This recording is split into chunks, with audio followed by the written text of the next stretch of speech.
We are grateful for NGS. We already have a partnership. At first, when we started, we thought it would not move this far, but we want to be very grateful to them, because when we were doing other studies, we already found their footprints on the ground. So this is something that is good for us. I wish Raising the Village was here, they would confirm that. Thank you for inviting other stakeholders. I saw Francis around here, Human Rights Focus. I think they've been working with the human rights defenders, and I think that was good.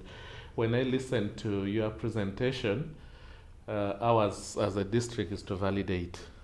And we know statistics shows for Nwoya district, now not only Alero Lee and Koch Goma, but statistics shows that 67% of the men on land, and also about 69% of the men on land, but 57% of the women also on land, in quotes, because most of the women RDC, they believe this is for their husband, is also theirs.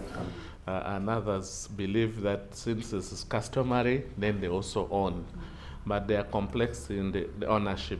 And when you read the census report very well, you'll realize that out of these percentages that we are talking about, only 18% of the women have documented evidence of ownership of the land. So now the implication is one claims to have owned the land, but the other have evidence of documentation. And this report vividly talks about issues of documentation, whereas for men, about 52% have documented evidence of this ownership. And that's why I want to validate that. Whereas for the youth, we greatly also appreciate your survey on the youth, because they're about 58.2% of the population of Nwoya district are young people. In terms of numbers, they're about 133,506.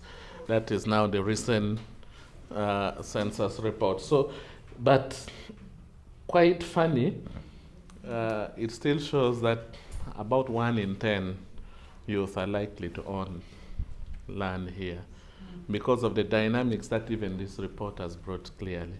So I'm very grateful as we move into this discussion.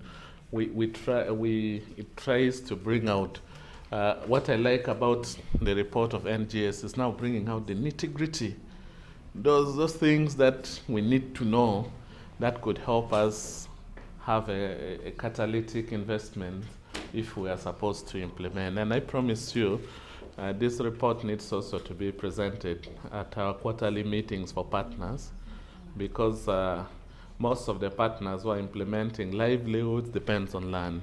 The partners who are implementing even social development related projects, they also rely on land, and they come into contact with issues of land.